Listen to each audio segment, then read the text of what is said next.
10 साल मैंने allopathy practice किया।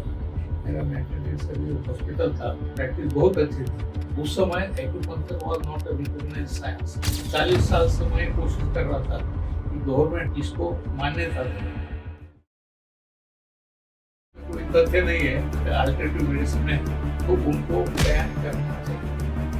सचिन तेंदुलकर क्रिकेट का गॉड वो मेरा पेशेंट है, सानिया मिर्जा वो पेशेंट है, बिरजू महाराज कथक सम्राट उसका भी ट्रीटमेंट किया। वो तो दिल्ली से औरंगाबाद आए थे। लेट मनोज कुमार जी लीजेंड इन बॉलीवुड। तो मैं लालकृष्ण आडवाणी, मैं प्रमोद महाजन ये इनके साथ सुषमा स्वराज को मिला। मैंने उनको एक्सप्लेन किया कि how does acupuncture fulfil the criteria to be recognised as independent science. तो सुषमा स्वराज ने क्या किया, इसका बैन हटा दिया और ऐसा किया कि एक्यूपंक्चर की प्रैक्टिस जो है appropriately trend registered medical practitioner. Original draft था कि registered medical practitioner and acupuncture appropriately trend acupuncture practitioner. जो डॉक्टर ने एक्यूपंक्चर ट्रेनिंग किया उन्होंने करा, तो मैंने वो एक्ट को और करा दिया। तो जो नॉन मेडिकल है, जो बहुत बेचारे बहुत साल से प्रैक्टिस करते हैं, उनकी प्रैक्टिस बंद नहीं। मैंने सोचा कि एक अकेला डॉक्टर लोहिया इतने बड़े देश को नहीं पूरेगा। अगर मैं इसका प्रचार करूं, मेरे चेले तैयार करूं, तो सब मिलके इसको आगे ला सकते हैं। एक्यूपंक्चर को ऊपर लाने में नॉन मेडिकल लोगों का ज्यादा योगदान है। 1985 to 1990 15 साल मैंने फ्री एक्यूपंक्चर कैंप किए। इनको भी संस्था को कुछ मदद लगती है। I give free camps. More than 25 research paper मेरे पब्लिश हुए। हमने अभी तक 8 इंटरनेशनल कॉन्फ्रेंस और कई राष्ट्रीय लिए। महाराष्ट्र एक्यूपंक्चर काउंसिल को पूछ के किया गया और ये 2024 में हुआ है। इन्होंने किसको बोला ही नहीं, चुपचाप उसको कंसेंट देंगे। अलाइड में गया, मेरा पहले से अलाइड के लिए विरोध था, क्योंकि मैंने पहले बोला था कि अलाइड में गया तो इट इज पैरामेडिकल सब्जेक्ट। नमस्कार, सभी का स्वागत है आज के पॉडकास्ट में। आज के पॉडकास्ट का विषय है जनसेवा, शिक्षा और एक्यूपंक्चर का समर्पित सफर, professor sir doctor PV Lohia. कुछ व्यक्तित्व केवल अपने क्षेत्र में सफलता प्राप्त नहीं करते, बल्कि एक युग का निर्माण करते हैं।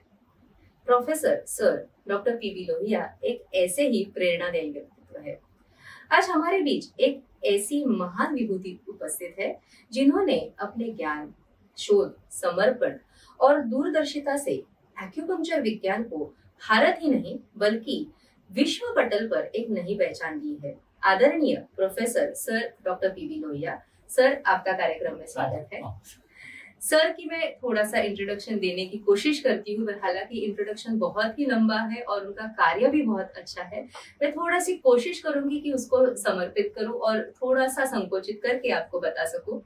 एलोपैथिक चिकित्सा में प्रशिक्षित होने के साथ साथ पिछले लगभग 4 दशकों से वे एक्यूपंक्चर के अभ्यास, अनुसंधान और शिक्षण के क्षेत्र में निरंतर सक्रिय हैं। उन्होंने हजारों चिकित्सकों को प्रशिक्षित किया है, जिनमें सुपर स्पेशलिस्ट सर्जन, स्त्रीरोग तज्ञ, विशेषज्ञ, फिजिशियंस, एनेस्थेसियोलॉजिस्ट तथा विभिन्न चिकित्सा शाखाओं के वरिष्ठ डॉक्टर शामिल हैं। उनके अनेक शिष्य आज भारत और विदेशों में एक्यूपंक्चर के क्षेत्र में उत्कृष्ट सेवाएं दे रहे हैं। उनकी ख्याति सीमाओं से परे है। देश विदेश से अनेक विशिष्ट व्यक्तित्व उनके पास उपचार हेतु आए हैं। ये उनके ज्ञान और कौशल का ही एक प्रमाण है कि कुवैत के शाही परिवार की राजकुमारी विशेष रूप से भारत आकर उनके मार्गदर्शन में एक्यूपंक्चर का प्रशिक्षण प्राप्त कर चुकी है। डॉक्टर लोहिया अनेक राष्ट्रीय एवं अंतरराष्ट्रीय सम्मेलनों के प्रतिष्ठित वक्ता रहे हैं। उन्होंने चीन, हांगकांग, मलेशिया सहित अनेक देशों में अपने शोध पत्र प्रस्तुत कर भारतीय एक्यूपंक्चर का गौरव बढ़ाया है। वे अनेक राष्ट्रीय एवं अंतरराष्ट्रीय सम्मानों से सम्मानित हो चुके हैं तथा विभिन्न संस्थानों के विजिटिंग प्रोफेसर के रूप में भी अपनी सेवाएं दे चुके हैं। उनका जीवन केवल एक चिकित्सक का नहीं बल्कि एक शिक्षक, शोधकर्ता, मार्गदर्शक और एक्यूपंक्चर आंदोलन के एक अद्भुत जीवन है। उनके अथक प्रयासों ने हजारों चिकित्सकों को नई दिशा दी है और अनगिनत रोगियों के जीवन में आशा का एक नया प्रकाश जगाया है।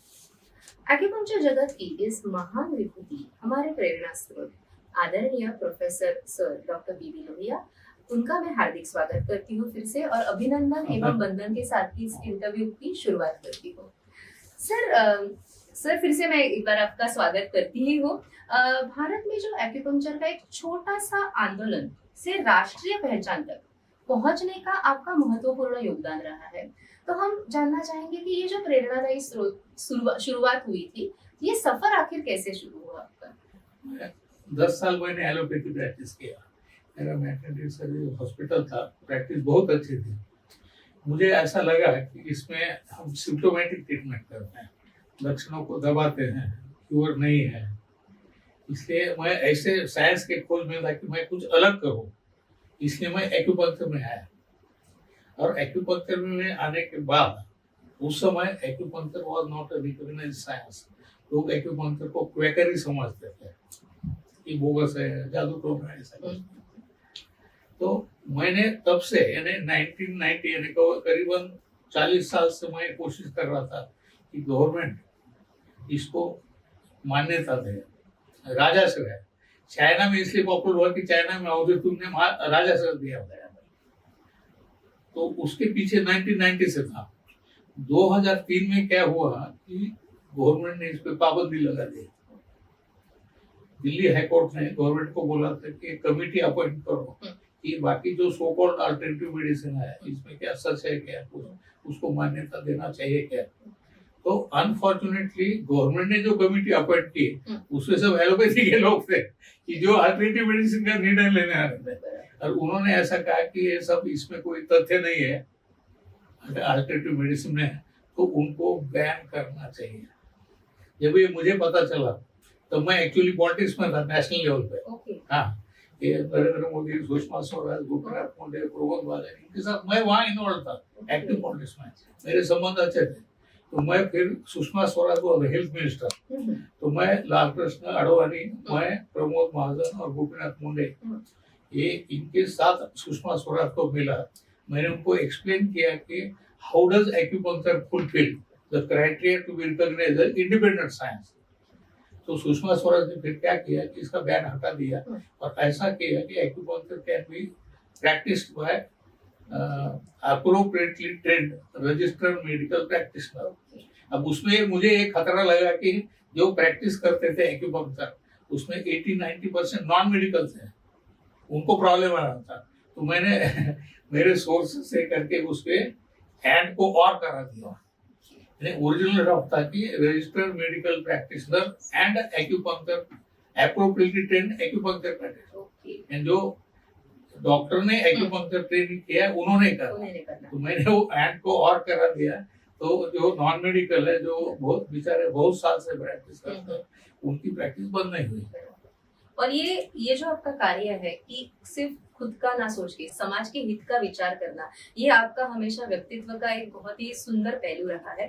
सर, आपका तो सामाजिक, राजनीतिक और शैक्षणिक कार्यों में सक्रिय थे, जैसे अभी आपने कहा, और ये सब छोड़कर संपूर्ण जीवन एक्यूपंक्चर को समर्पित करने का आपका निर्णय कितना कठिन था। और मैं और जानना चाहूंगी कि उस समय परिवार और मित्रों की क्या आपकी प्रतिक्रिया? ये निर्णय बहुत ही कठिन था, क्योंकि एक तो नंबर 1 एलोपैथी की प्रैक्टिस बहुत अच्छी थी। मेरा बड़ा हॉस्पिटल था, मेरी बीवी मेरे साथ थी, प्रैक्टिस अच्छी थी। दूसरा, मैं बीजेपी में नेशनल लेवल तक था, मैं वहाँ काम किया। और मैंने जब सब छोड़ा तो मैं 17 इंस्टीट्यूशन में आई वाज आइदर सेक्रेटरी और प्रेसिडेंट। कई शिक्षण कॉलेज से किसका अध्यक्ष है, किसका सेक्रेटरी है। मैंने इवन सामुदायिक विभाग का मैं अध्यक्ष था। मैं पत्रकार था 15 साल। इतना काम किया, और सब एट ए टाइम छोड़ना, और सिर्फ काम नहीं किया, हर एक इसमें टॉप में था। ये मेरे लिए अत्यंत कठिन था। मैंने वन फाइन मॉर्निंग मैंने एलोपैथी के साथ शैक्षणिक, राजकीय, सब काम एक दिन में छोड़ दिया। मैंने सोचा कि instead of being jack of all, be master of one। But I think you were master of all at that time। और ये निर्णय जब मैंने लिया तो एवरीबडी अपोजिट, सबने विरोध किया। सिर्फ मेरे वाइफ ने बोला कि तुम कर रहे हो तो अच्छा ही होगा, बाकी all relatives they were against, all friends. तो यहाँ तक था कि लोगों में ऐसा कमेंट थे मेरे मित्रों में, अरे लोहिया पागल हो गया, इतनी अच्छी प्रैक्टिस, इतना क्वालिटी के वर्क सब छोड़ दे रहा है, पागल हो गया, सिर फिरा हो गया, ऐसे कमेंट थे। It was really a tough decision sir. और ये जैसे आपने कहा कि ये बहुत ही टफ डिसीजन था, क्योंकि लोगों में एक्यूपंक्चर के प्रति जागरूकता ही बहुत कम थी। और नहीं, ज्यादा टफ इसलिए था ना कि जागरूकता कम बोलने के वजह नोबडी न्यू एक्यूपंक्चर, लोगों को पता नहीं था कि एक्यूपंक्चर नाम का कुछ है। बराबर। और फिर जैसे आपने कहा कि आपके परिवार, आपकी सुविद्या पत्नी को छोड़ के सबका विरोध था, तो किन चुनौतियों का सामना आपको करना पड़ा और उन्होंने उनको आपने कैसे पार किया, ये हम जानना चाहेंगे। बेसिकली क्या है कि आई हैड कॉन्फिडेंस, मैं जिस भी क्षेत्र में जाऊंगा I will be on top. क्यों? इसलिए कि I will give my everything, मैं मेरा पूरा उस पे 100% फोकस करूंगा। सो आई वाज कॉन्फिडेंट। मेरे फैमिली कॉन्फिडेंट नहीं थी, मेरे भीतर कॉन्फिडेंट नहीं था, क्योंकि एक्यूपंक्चर किसको पता ही नहीं था। हाँ, तो लोग इसको छाछू या जादू टोना कुछ भी करता है ऐसे समझ रहे थे, तो लोगों का विरोध बहुत था। नेचुरली पेशेंट को भी समझाने में टाइम लगा। उनको लगता था कि बिना दवा कैसी प्रैक्टिस हो सकती है, क्योंकि जनरली जिनका भी क्लिनिक रहता है वहाँ एक बोर्ड रहता है, दवा खाना, यानी हमारे खोपड़ी में घुसाया गया है कि अच्छा होना है तो दवा खाना ही पड़ता है। और लोगों को लगता है कि डॉक्टर लोग ये बिना दवा का कैसा करते हैं, जादू टोना करता है, जंतर मंतर।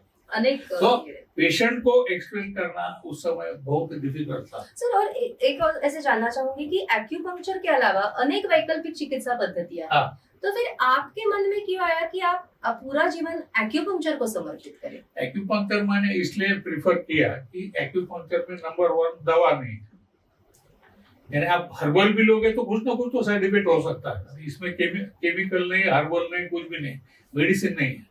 एलोपैथी में हम जो दवाएं खाते हैं सब केमिकल रहते हैं, वो आपके लीवर को खराब करते हैं, किडनी को खराब करते हैं, and it is like a slow poison. इसमें कोई केमिकल क्या हर्बल भी दवा नहीं है, इसलिए नेचुरली इसमें खर्चा कम आता है, नंबर 1। नंबर 2, इसका सबसे मेन कि बीमारी का हम रूट कॉज ढूंढ सकते हैं। एलोपैथी में मोर देन 90% बीमारियों में रूट कॉज का पता ही नहीं, हम लक्षणों को दबाते रहते हैं, और जो 10% पता है तो वहाँ एलोपैथी में इलाज नहीं है। इसलिए मैंने सोचा कि ऐसी पद्धति कि जिसमें दवा भी नहीं है और हम रूट कॉज ढूंढ सकते हैं, साइड इफेक्ट नहीं, रूट कॉज ढूंढते हैं, और एग्जामिनेशन वेरी सिंपल। हम पेशेंट की जीभ देखते हैं, पल्स देखते हैं, नाखून देखते हैं, आजकल कंप्यूटर पे टेस्ट करते हैं, यानी इन्वेस्टिगेशन का भी खर्चा बहुत कम है। सर, ये तो एक पहलू है उसका। दूसरा एक और पहलू है इसका एक्यूपंक्चर प्रचार प्रसार का। आपकी तो प्रैक्टिस बहुत ही अच्छी है, बहुत ही रोरिंग प्रैक्टिस है, पर आपको क्यों लगा कि एक्यूपंक्चर का प्रचार ये पूरे देश में होना चाहिए? मैं चाइना में शिक्षण लिया एक्यूपंक्चर का, तो मुझे लगा कि इंडिया जैसे डेवलपिंग कंट्री को अगर हम एक्यूपंक्चर को एक्सेप्ट करते हैं तो एलोपैथी ड्रग्स परचेस करने में जो फॉरेन एक्सचेंज खर्चा होता है वो कम होगा, और जो पैसे हम बचाएंगे यानी गवर्नमेंट बचाएगा ऑन इंपोर्ट ऑफ ड्रग्स, वो पैसा रोटी, कपड़ा, मकान, हेल्थ एंड एजुकेशन, इस पे अगर हम खर्चा करते हैं। मैंने देखा, मैं शुरू में चाइना में जाता था, China was very poor country, China was very poor, India से ज्यादा पुअर था, लेकिन चाइना का जो फाइनेंशियल उनका स्टेटस बढ़ा, वो एक्यूपंक्चर का उसमें बहुत बड़ा योगदान है ये खर्चा बचने के लिए। तो मैंने सोचा कि इंडिया एक डेवलपिंग कंट्री है, हाँ, इंडिया में मेजोरिटी पॉपुलेशन लो क्लास या लो मिडिल क्लास में आते हैं। कई ऐसे लोगों के जिनको 2 टाइम खाना नहीं मिलता, रहने को घर नहीं। भारत तो गांव में बसा है सर, डेफिनेटली सर। हाँ। ये जो आपका सामाजिक दृष्टिकोण है, जैसे आपने पहले कहा था कि आप 17 सामाजिक संस्थाओं के सेक्रेटरी और अध्यक्ष रह चुके हैं, पर वो जो आपका सामाजिक हम बोलते हैं कि जो एक सामाजिक बंधुत्व है या सामाजिक बंधन है आपका, वो आप लेके ही एक्यूपंक्चर में आए हैं। तो भारत और विदेशों में एक्यूपंक्चर को लोकप्रिय करने के लिए फिर आपने कौन से प्रयास किए हैं सर? आपने जो पहला पूछा कि आपको प्रचार क्यों करना, हाँ। तो मैंने सोचा कि एक अकेला डॉक्टर लोहिया इतने बड़े देश को नहीं पूरेगा, अगर मैं इसका प्रचार करूं, मेरे चेले तैयार करूं, तो सब मिलके इसको आगे ला सकते हैं, क्योंकि अकेला डॉक्टर लोहिया क्या करेगा। इसलिए मैंने इसके क्लासेस शुरू किए, उनको पढ़ाना शुरू किया। एक अकेला थक जाएगा मिलकर हाथ बटाना वो भी है सर। आपके एक अकेला चला निकला एक्यूपंक्चर की मशाल लेके, साथी जुड़ते गए और कारवां बनता गया। क्या बात है, क्या बात है, सुंदर, बहुत ही अच्छा सर। और सर ये हमेशा हमें अनुभूति हुई है कि आपका प्रयास जो है वो हर एक को लेके चलना, ये आपका जो प्रयास है वो हमें हमेशा भाता भी है और हमें हमेशा उसी के लिए एक्यूपंक्चर का आपका जो समर्पण है वो हमें भाता है सर। सर क्या आपके अनुसार एक्यूपंक्चर की जो शिक्षा है वो केवल डॉक्टरों तक सीमित रहनी चाहिए या अन्य जो प्रशिक्षित व्यक्ति है जो जिन्होंने एक्यूपंक्चर का प्रॉपर प्रशिक्षण लिया है तो उनको उसका अवसर मिलना चाहिए? आपका शिक्षक बनने की प्रेरणा फिर आपको जो शिक्षक जो आप बने हैं, आप तो कितने सारे विद्यार्थियों को आपने सिखाया, तो शिक्षक बनने की जो आपको प्रेरणा है वो किससे मिला? वो शुरू में आपने पहले जो पूछा मेडिकल नॉन मेडिकल, तो मैंने जब ट्रेनिंग क्लासेस शुरू किए शुरू में, तो मैं सिर्फ मेडिकल डॉक्टर्स को ही पढ़ाता था इनिशियली। बाद में मुझे ध्यान में आया कि मेडिकल डॉक्टर जो आते थे उसमें से 80% लोग एक्यूपंक्चर करते ही नहीं थे, वो सिर्फ नाम के आगे अपने एमबीबीएस के आगे डिप्लोमा है रहना, ऐसा एक सर्टिफिकेट लगाना इसलिए आते, वो प्रैक्टिस ही नहीं करते क्योंकि उनकी प्रैक्टिस अच्छी थी। और एलोपैथी वाले इसलिए आते थे कि उनको एलोपैथी की साइड इफेक्ट पता है, कॉम्प्लिकेशन पता है, वो मुझे क्लियर बोलते थे कि नहीं सर हमारी प्रैक्टिस बहुत अच्छी है, हम एक्यूपंक्चर प्रैक्टिस नहीं करेंगे, लेकिन हमारे घर वालों को या मुझे कुछ हुआ तो हम एलोपैथी नहीं लेंगे, एक्यूपंक्चर करेंगे। तो मैंने सोचा कि ऐसे से प्रचार कैसा होगा, इसलिए मैंने क्या किया, एक मेडिकल रिवीजन कोर्स नाम का कोर्स चालू किया जिसमें एमबीबीएस का सब शॉर्ट में कि बीमारी क्यों होती है, उसका ट्रीटमेंट क्या है, लक्षण क्या है, डायग्नोस कैसा, ये हमारा कैसा देखना है, इसी से एक बेसिक फाउंडेशन, क्योंकि without medical foundation acupuncture practice करके मतलब ही नहीं है। इसलिए मैंने कंपलसरी किया कि जिसको मेरे पास एक्यूपंक्चर सीखना है उसने मेरा मेडिकल रिवीजन कोर्स कंपलसरी करना, उसके बाद ही मैं एक्यूपंक्चर पढ़ाऊंगा। और जैसा मैंने आपको कहा कि सेंट्रल गवर्नमेंट ने एक्यूपंक्चर में पाबंदी लगा दी थी, बाद में लिखा था कि सिर्फ जो मेडिकल डॉक्टर है जिन्होंने एक्यूपंक्चर सीखा है उनको ही अलाउ करेंगे। मैंने सोचा कि 90%, और आज एक्यूपंक्चर जो पॉपुलर हुआ है डॉक्टर्स की वजह से नहीं हुआ है, ये नॉन मेडिकल लोग पूरा उनका जीवन समर्पित करके एक्यूपंक्चर सीखे हैं, वो ईमानदारी से प्रैक्टिस करते हैं। ऑन दी कॉन्ट्ररी बहुत कम मेडिकल डॉक्टर एक्यूपंक्चर करते हैं, तो एक्यूपंक्चर को ऊपर लाने में नॉन मेडिकल लोगों का ज्यादा योगदान है। सर और यही आपकी जो शिक्षण देने की जो शैली है, व्यक्तिमत्व है, उसमें आपने एक गुरु शिष्य परंपरा बनाई है। तो आपके जो विद्यार्थी है वो विदेशों में है, भारत में है, बहुत ही अच्छा प्रैक्टिस कर रहे हैं, तो उनकी सफलता देखकर आपको कैसे लगता है फिर? सबसे पहले मैं आपको बोलता हूँ कि मुझे सर कोई नहीं बोलता, सब गुरुजी बोलते हैं, गुरुजी बोलते हैं, और गुरु शिष्य का नाता है। एक पुणे के डॉक्टर एच.एन. फडणीस थे जो मेरे से 25 साल बड़े थे, मेडिकल कॉलेज में गायनेकोलॉजी के प्रोफेसर थे, one of the best gynaecologist, मेरे से 25 साल बड़े, वो भी आए तो मेरे पांव छूते थे, मुझे ऑकवर्ड लगता था। But I am really happy to tell you कि मेरे स्टूडेंट मुझे टीचर के नाम पे नहीं जानते हैं, गुरु के नाम पे जानते हैं, क्योंकि मैं सिर्फ एक्यूपंक्चर नहीं सिखाता हूँ। मेरे एक्यूपंक्चर क्लासेस में आपने भी अटेंड किए हैं, मैं लाइफ के बारे में बहुत कुछ सिखाता हूँ अपार्ट फ्रॉम एक्यूपंक्चर, जो कि किताबों से आप नहीं पढ़ सकते।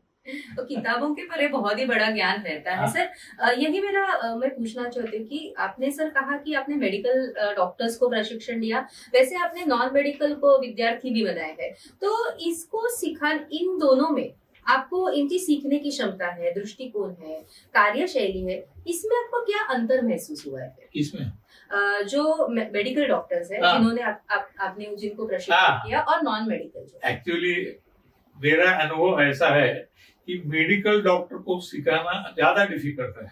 अच्छा। मेरे पास एक गायनेकोलॉजिस्ट थी हैदराबाद में, बोली आई एम मेडिकल डॉक्टर, मुझे फीस कम लो। मैं बोला तुम्हारे से तो डबल लेना चाहिए, क्योंकि उनके दिमाग में जो भरा है, जैसा कि एलोपैथी के और एक्यूपंक्चर के कंसेप्ट एकदम अपोजिट लगता है। उनके दिमाग में एलोपैथी भरा है, तो मेरा मानना वो जल्दी एक्सेप्ट नहीं कर सकते, क्योंकि पहले भरा वो निकालना पड़ता है हमको, दिमाग में घुसा भरा है। ऑन दी कॉन्ट्री जो नॉन मेडिकल है कोरी पाटी है, आपण जसं म्हणतो कोऱ्या पाटीवर लिहिणं सोपं जातं, कोरा कागज है, कोरे कागज पे लिखना इजी है, डॉक्टर को पढ़ाना ज्यादा डिफिकल्ट है। और कई बार कितना भी उनको बोले तो भी उनका माइंड उसको एक्सेप्ट नहीं करता। हम जो एग्जाम लेते थे स्टूडेंट की, 90% एग्जामिनेशन में नॉन मेडिकल लोग ही टॉपर रहते थे मार्क में, मेडिकल लोगों को नहीं। आश्चर्यजनक है, आश्चर्यजनक है एक्चुअली। सर, आपने अनेक एक्यूपंक्चर के बारे में पुस्तकें भी लिखी हैं, और इनको लिखने की आपको, यानी ये भी मैं जानना चाहूंगी कि आप तो सिखाते भी थे, आप सिखा रहे हैं, आप प्रैक्टिस कर रहे हैं, और फिर आपने एक्यूपंक्चर में अनेक पुस्तकें लिखी है, तो इसकी प्रेरणा आपको कैसे मिली, और उसके थोड़े से रोचक अनुभव साझा कर सकते हैं? सिखाने की शुरुआत नंबर 1 आपको बोला कि अकेला डॉक्टर लोहिया क्या करेगा, बाकी लोगों को सिखाना है। दूसरी बात है कि मैं जब स्कूल में था या मेडिकल कॉलेज में था, तो मेरे क्लास के बच्चों को मैं पढ़ाता था। इसलिए वो सिखाने की आदत लग गई। दूसरा, I was in active politics, politics में भाषण देने की आदत लग गई। पॉलिटिक्स में तो कोई भी विषय पे भाषण देना नहीं, और कोई भी विषय पे है आप ज्ञानपूर्ण भाषण दे सकते हैं, ये विशेषता है। ऐसा नहीं है कि कुछ भी बोल सकते हैं। और के बाद में एक मेरा ये था कॉन्फ्रेंस, एक्यूपंक्चर के बारे में कॉन्फ्रेंस थी। 6 घंटे तक कॉन्फ्रेंस चली, और एक ने भी एक्यूपंक्चर के बारे में कुछ नहीं पूछा। मुझे हेमा मालिनी के बारे में, प्रमोद महाजन के बारे में, अमेरिका के प्रेसिडेंट के बारे में, सब दुनिया के स्पोर्ट के बारे में, क्रिकेट के बारे में पूछा, लेकिन एक्यूपंक्चर का कुछ पूछा नहीं। And I could answer it. भाई मुझे कुछ नहीं आता तो भी आई कैन आंसर। सर, आपके व्यक्तिमत्व का एक विशेष पहलू रहा है आपकी शिविर। आप शिक्षक भी है, गुरु शिष्य परंपरा है, आप उत्कृष्ट चिकित्सक भी है, और इसके साथ ही आपने अनेक वर्षों तक ग्रामीण क्षेत्र, जरूरतमंद मरीजों के लिए निःशुल्क चिकित्सा शिविर आयोजित किए हैं। 15 साल। ओके। 1985 to 1990। ओके। 15 साल मैंने फ्री एक्यूपंक्चर कैंप लिए। ओके। उसका लोगों को तो फायदा हुआ, फ्री लिया इससे। मुझे ज्यादा फायदा हुआ क्योंकि एक दिन में 1000 से 1500 पेशेंट मैं देखता था।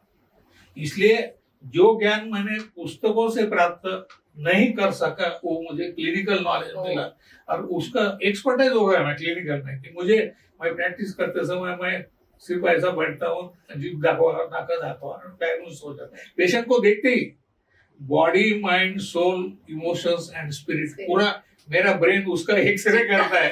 तो ये मुझे फायदा हुआ क्योंकि मैंने रोज 1000-1500 पेशेंट देखे मैं। हाँ, और कई रेसेस कैसे देखे। एक पेशेंट देखा जिसको स्टर्नम बोन नहीं है, एक पेशेंट देखा लेडीज दिल्ली में जिसको एक ओवरी, आधा यूट्रस और एक ट्यूब। बहुत रेयर केसेस देखे। हाँ, इसमें देखा हैदराबाद में 2 पेशेंट देखे कि दोनों किडनी एक ही साइड।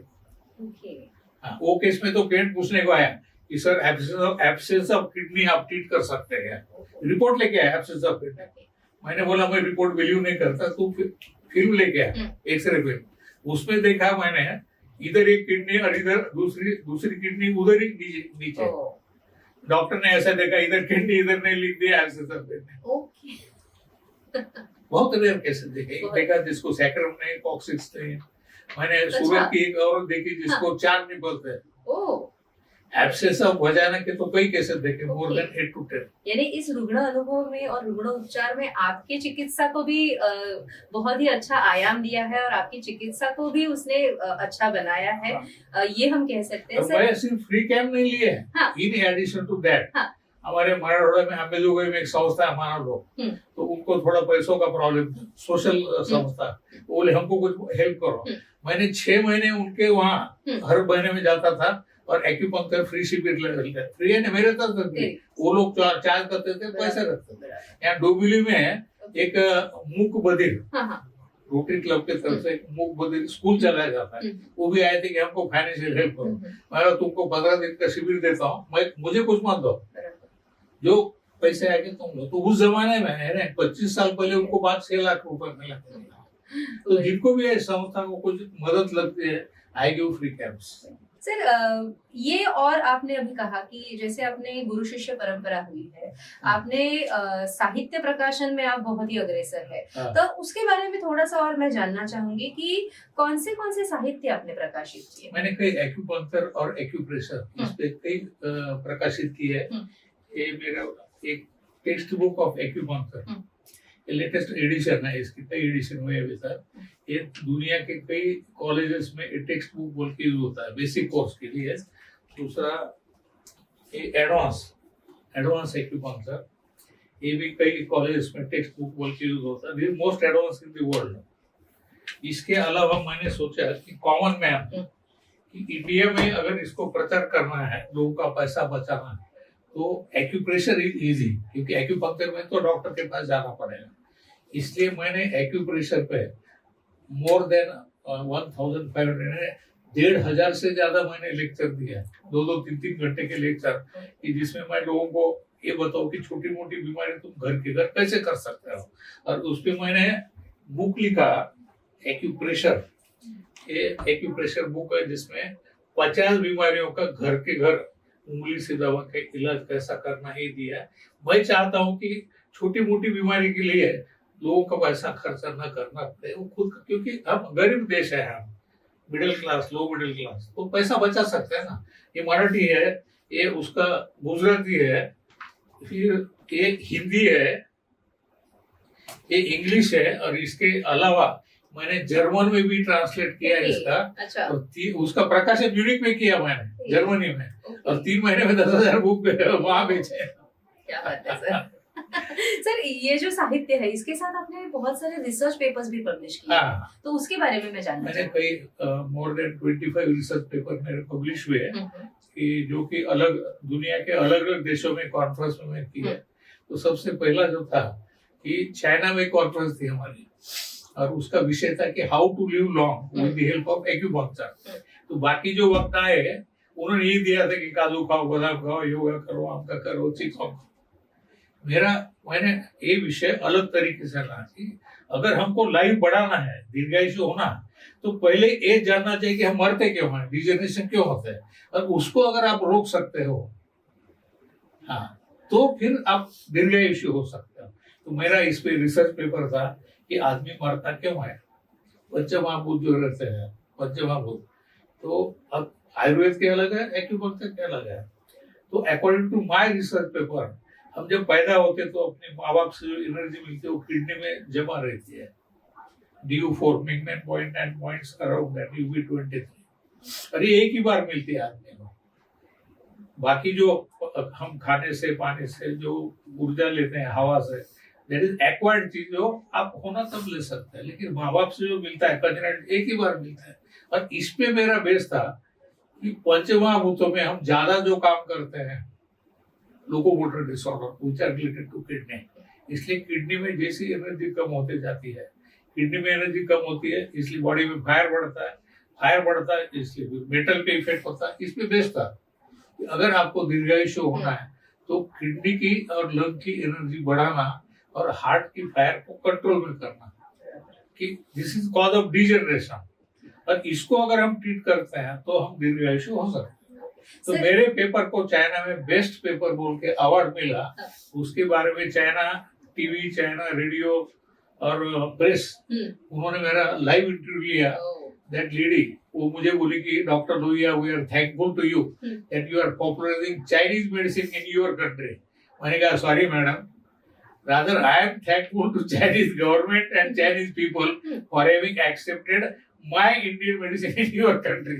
तो ये इंडियन है, एक मैंने चाइना मैंने किया। ओके सो यानी आपने कहा है कि ये चाइनीज मेडिसिन नहीं है, इंडियन ओरिजिन है। क्या बात है, क्या अपने यहाँ तक्षशिला और नालंदा विश्वविद्यालय में एक्यूपंक्चर पढ़ाया जाता था इन द नेम ऑफ सूची चिकित्सा। और हमारे यहाँ महाभारत में भीष्माचार्य को जीवंत रखा बाणों से, दैट इज आल्सो एक्यूपंक्चर। और इंडिया में कई औरतें, खास करके हिंदू औरतें, ये बिंदी लगाती है, वो ब्रेन का पॉइंट है, यहाँ बेंगल पहनते हैं, वो ब्रेन का पॉइंट है, पायलिया पहनते हैं, वो सेक्स रिलेटेड पॉइंट है, जितने भी गहने पहने जाते हैं सब एक्यूपंक्चर के पॉइंट है। इसके अलावा हमारी भाषा में है, जैसे हम बोलते कि गुस्से से अंधा हो गया, ये एक्यूपंक्चर का प्रिंसिपल। खुशी से पागल हो गया, एक्यूपंक्चर का प्रिंसिपल। क्या बात है। हाँ, तो इसका मतलब ये इंडिया में पहले था। मुझे एक फॉरेन के कॉन्फ्रेंस में पूछा था ये ओरिजिन ऑफ एक्यूपंक्चर, श्रीलंका में पूछा। मैंने कहा Mahabharat world wide non Mahabharat. मैंने बोला महाभारत पता है आपको? मैंने कहा श्री कृष्ण को 2 माँ थे, एक माँ ने पढ़ा पैदा किया, दूसरे ने बड़ा किया। कर्ण को 2 माते, गंगा पुत्र। कर्ण एक कौंते है कि राधे है? राधे है। तो मैंने कहा कि इंडिया अगर कर्ण है, एक्यूपंक्चर अगर कर्ण है, हाँ। तो इंडिया एक पहली माँ है कि जिसने जन्म दी के पानी में बहा दिया। और चाइना ये दूसरी माँ है, राधा, कि जिसने उसको पाला पोसा बड़ा किया। इसलिए इंडियन है ये बोलने में हमको अभिमान है, लेकिन चाइनीज कोई बोलते तो गुस्सा आने का अधिकार हमने खो दिया है, क्योंकि हमने पानी में डाला ना उसको। तो इस तरह से आपने बहुत ही अच्छी तरह से राजनीतिक भी एक बारी संभाली है, इसमें किसी को भी दुख ना पहुंचा के सबका सम्मान है ये सर, बराबर है सर। आपने बहुत सारे इंटरनेशनल पब्लिकेशंस है, आपने इंटरनेशनल कॉन्फ्रेंसेस आयोजित किए हैं, आप इंटरनेशनल कॉन्फ्रेंसेस में प्रशिक्षण दिया है, तो इतनी ऊर्जा, समर्पण और निरंतरता का स्रोत क्या है आपका? मैंने ये सोचा कि हम प्रशिक्षण देते, ठीक है, गुरु शिष्य को पढ़ाते हैं, लेकिन विचारों का आदान प्रदान होना चाहिए। और वो सिर्फ मेरे शिष्यों में नहीं, पूरी दुनिया के। हमने अभी तक, मैं इंडियन एकेडमी ऑफ एक्यूपंक्चर का चेयरमैन हूँ, हमने अभी तक 8 इंटरनेशनल कॉन्फ्रेंस और कई राष्ट्रीय लिए हैं। तो इंटरनेशनल कॉन्फ्रेंस में ये दुनिया के जो लीडिंग साइंटिस्ट है एक्यूपंक्चर में, वो मेरे फ्रेंड्स हैं। हमारा एक्सचेंज होता है, मैं उनके कॉन्फ्रेंस में जाता हूँ, वो मेरे यहाँ आते हैं। तो चाइना, मलेशिया, हांगकांग, सब दुनिया से आते हैं, और हम म्यूचुअल एक्सचेंज कर सकते हैं ना। साइंस ऐसी चीज है कि साइंस पे फुल स्टॉप नहीं है। जहाँ फुल स्टॉप आ गया वो मर गया है। कंटिन्यूस कॉमा कॉमा उसमें स्कोप रहता है आगे जाने का। कोई भी साइंस में, जिसको आज हम साइंस कहते हैं, उसको कल हाइपोथेसिस कहते हैं। हाँ, तो इंटरनेशनल कॉन्फ्रेंस की वजह से चाइना, जापान, श्रीलंका, पूरी वर्ल्ड, यूरोप, सब लोग आते थे। इवन जिसने एक्यूपंक्चर का साइंटिफिक शोध लगाया कि एक्यूपंक्चर पॉइंट का साइंस क्या है, वो भी हमारे यहाँ 3 बार आके गया, डॉक्टर जुजोंग, चाइना का। हाँ, सो इसकी कथा बहुत रोचक है, थोड़ा सा हमें विस्तार से बता सकते हैं? आपका जो बीजिंग चाइना रेडियो पे ये हुआ था, इलेक्ट्रिक स्टिमुलेशन का आपने जो कहा था, हाँ, उसकी कथा भी बहुत रोचक है। उसकी कथा रोमांचक है। 1984 1987 बीजिंग में था। तो ये जुजोंग जाम, he was my very close friend, वो इसका चेयरमैन है मेरिडियन रिसर्च सेंटर। तो वो मेरे पास आया, बोला कि मेरे कान में फुसफुस आया कि आज रात को 12 बजे तुम्हारे होटल पे गाड़ी भेजूंगा, तुम आ जाओ। क्योंकि China was a very strict communist country पहले। अभी तो क्या, चाइना अपने से आओ जाओ धर्मशाला है, उस जमाने में बहुत स्ट्रॉन्ग। वो बोला मुझे आपको कुछ बताना है नया। चाइना में गवर्नमेंट बहुत स्ट्रिक्ट था, और कोई भी साइंटिस्ट को रिसर्च पेपर पब्लिश करना है, पहले गवर्नमेंट से पास करा लेना पड़ता है, उसके बिना परमिशन नहीं था। और जुजोंग जियांग ने उसके मेरिडियन रिसर्च सेंटर में एक्यूपंक्चर पॉइंट का साइंटिफिक बेस क्या ये ढूंढ के निकाला था। He was very eager. क्या, तो उसने मुझे रात को 12 बजे बुलाया। It was very very cold, -5 degree temperature. उसके यहाँ जाने के बाद उसने मुझे लिटाया कॉट में, मेरे हाथ में एक ये दिया रॉड। मुझे बोला कि मैं ये रॉड तुम्हारे हाथ पे घुमाऊंगा और तुमको शॉक लगा कि उंगली ऊपर करो। मेरे जहाँ मुझे शॉक लगा, मैं उंगली ऊपर के कि वो पेन से मार्क करता। तो मेरे लेफ्ट हैंड पे, मेरा लेफ्ट हैंड हिस्टोरिक हैंड है, मेरे लेफ्ट हैंड पे हार्ट और लंग मेरिडियन उसने ड्रॉ किया based on my finding. And we were shocked to find कि 5000 साल पहले जो बुक लिखा है फाउंडिंग नाइज, उसमें जो डायग्राम है लंग और हार्ट का, वो और डॉक्टर लोहिया के हाथ पे जो था एग्जैक्टली सेम। तो एक्यूपंक्चर का एक बेस है कि जहाँ एक्यूपंक्चर पॉइंट या मेरिडियन रहता है, वहाँ लो इलेक्ट्रिक रेजिस्टेंस। दूसरा है वहाँ अल्टर्ड रेजोनेंस रहता है। तीसरा है कि अपनी बॉडी एक्यूपंक्चर पॉइंट में से ऑक्सीजन लेती है। It is very very interesting, और ये सब साइंटिफिक है। पहले लोग सोचते हैं कि एक्यूपंक्चर बोगस है, इसके पीछे साइंस नहीं, फिर सोचने लगे हाँ काम करता है, लेकिन क्यों करता है पता नहीं।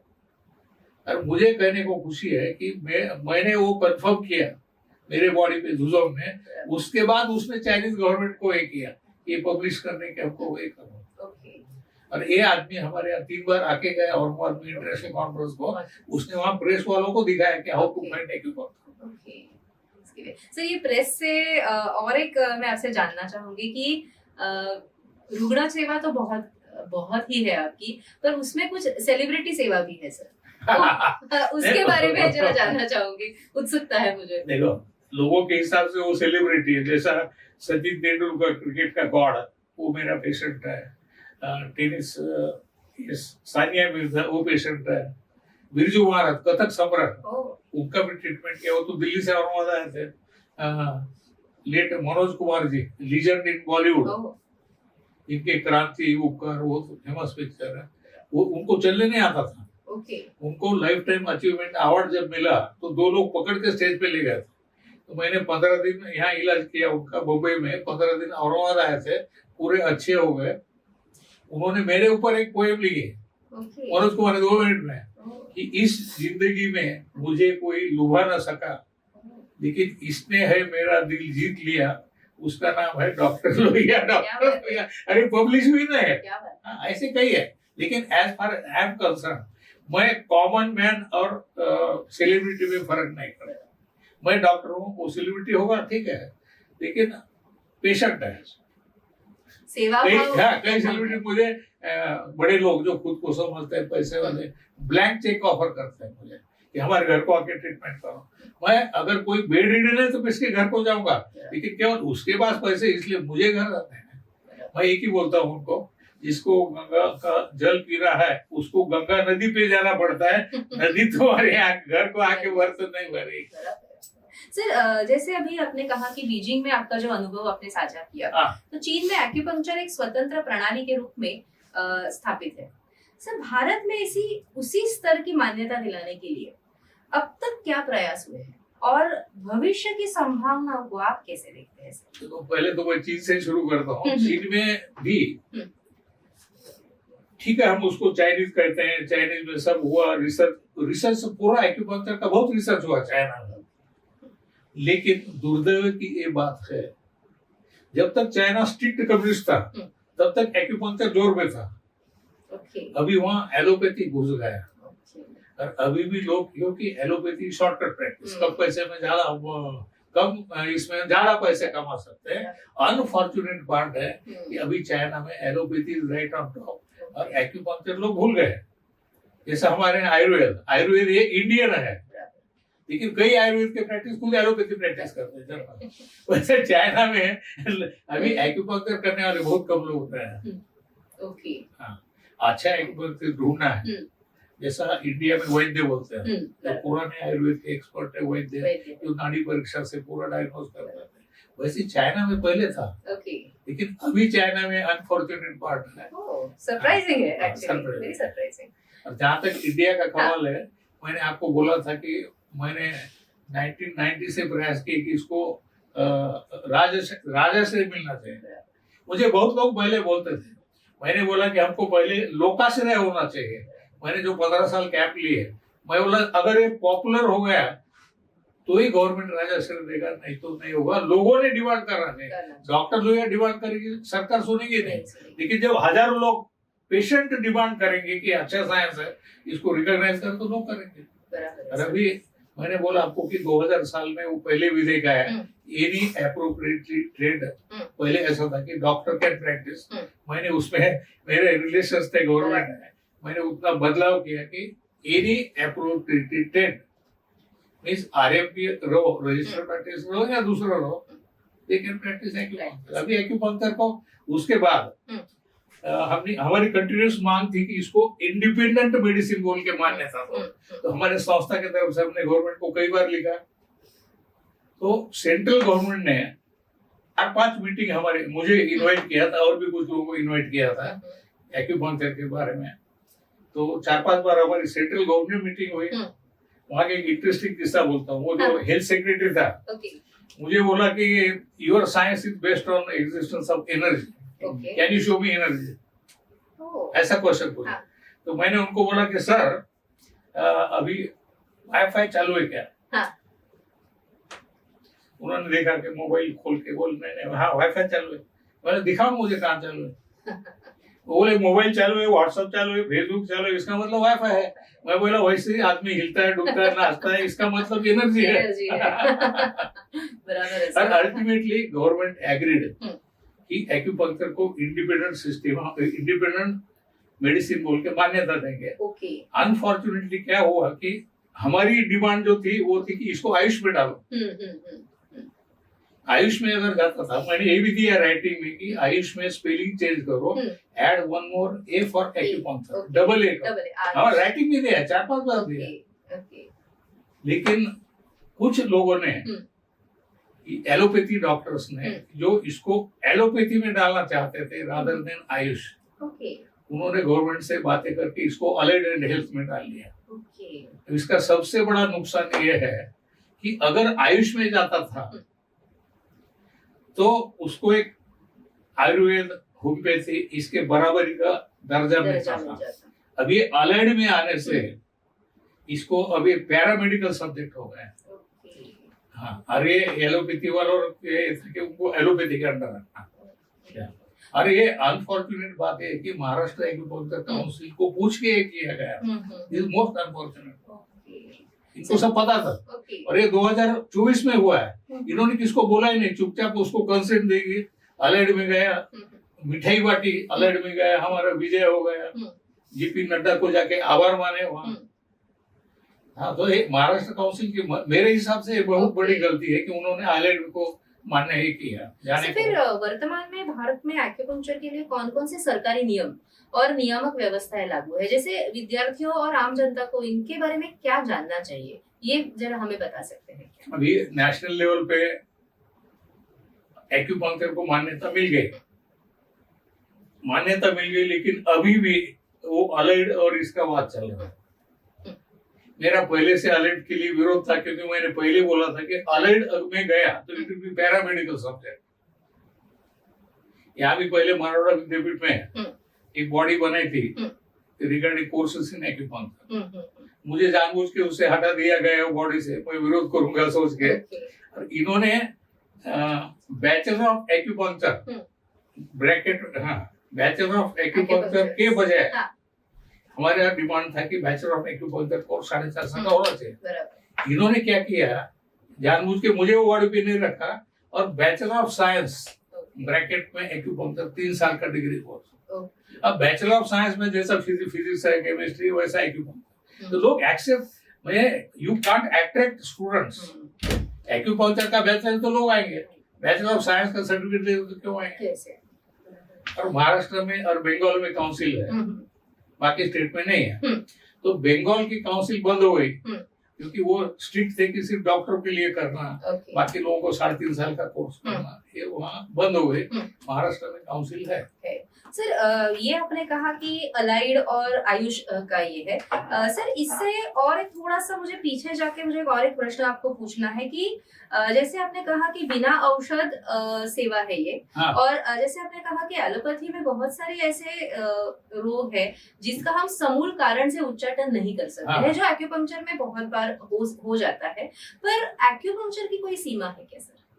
देखो, दुनिया में 100% कुछ भी नहीं, और कुछ भी नहीं 100%, ये खुद एक्यूपंक्चर का सिद्धांत है कि हर एक इसमें इन यांग रहता है। 100% यांग इज ऑल्सो डेथ, दो इट इज पॉजिटिव, 100% इन भी डेथ है। तो हर एक चीज, एवरी, हम बोलते हैं each coin has got 2 sides, positive negative, वो कहीं भी रहेगा ना। तो एक्यूपंक्चर का भी बहुत सीमा है। जैसे surgical cases, majority surgery cases, जैसे इंटेस्टाइनल ऑब्स्ट्रक्शन हो गया, किसको क्लेफ्ट पैलेट है, किसका कुछ टेढ़ा है, उसको तो मैकेनिकल प्रॉब्लम को क्या कहते, तो इसको भी सीमा है। हाँ, मेरे स्टूडेंट को मेरा एक वाक्य हमेशा याद रखते हैं। मैं उनको बोलता हूँ, डोंट क्रॉस लक्ष्मण रेखा। लक्ष्मण रेखा, और 2 टाइप की लक्ष्मण, मैं उनको बोलता हूँ, रामायण क्यों हुआ, एक ही कॉज है, सीता ने लक्ष्मण रेखा क्रॉस की, रावण इज नॉट रिस्पॉन्सिबल, वो तो बाद में उठा के ले गए। तो मैं स्टूडेंट को बोलता हूँ कि लक्ष्मण रेखा 2 टाइप की है। 1 Lakshman rekha means limitation line of acupuncture itself, कि मैकेनिकल प्रॉब्लम को कोई है, जैसे मैंने बोला इंटेस्टाइनल ऑब्स्ट्रक्शन है। और दूसरा जो करता है उसकी लक्ष्मण रेखा, जैसा जो नया नया एक्यूपंक्चर सीखा है उसका दायरा इतना रहेगा, जैसे एक्सपर्ट होते जाएगा उसका दायरा बढ़ता जाएगा, लक्ष्मण रेखा का ये बढ़ते जाएगा उसका दायरा। तो मेरे सब स्टूडेंट को बोलता हूँ ये ध्यान में रखो, पेशेंट अच्छा नहीं हुआ तो चलेगा, देर से हुआ तो चलेगा, कम से कम उसका नुकसान मत करो। नुकसान वो तो है। आप ये आपने बहुत ही अहम बात की है कि अपनी मर्यादा को समझ के और अपने शास्त्र की मर्यादा को समझ के हमें अगर ट्रीटमेंट करें तो हम ज्यादा से ज्यादा रुग्णों को भी लाभ पहुंचा सकते हैं। सिर्फ एक्यूपंक्चर में अपने लिए निजी लाइफ में भी मर्यादा का उल्लंघन किया तो प्रॉब्लम है। वो तो बहुत सही बात कही है सर। आज आपको एक्यूपंक्चर जगत से लाइफ टाइम अचीवमेंट जैसे प्रतिष्ठित सम्मान प्राप्त है। एक पर्सनल पूछना चाहूंगी कि सेवानिवृत्ति का विचार है या अभी भी कोई सपने या लक्ष्य पूर्ण करने बाकी है आपको? निवृत्ति ये शब्द मेरे शब्दकोश में नहीं है। जब तक मैं हूं तब तक मैं एक्यूपंक्चरिस्ट हूँ। क्या निवृत्त क्यों होना? अभी भी मैं 16 घंटे काम करता हूँ। कई बार मैंने 12 घंटे कंटिन्यूस लेक्चर लिए है।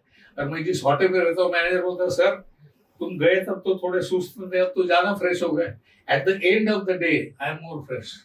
ऊर्जा, हाँ ऊर्जा मुझे मेरे बॉडी में एक्यूपंक्चर इतना घुसा गया है, समा हो गया है कि my all acupuncture points are taking oxygen from universe.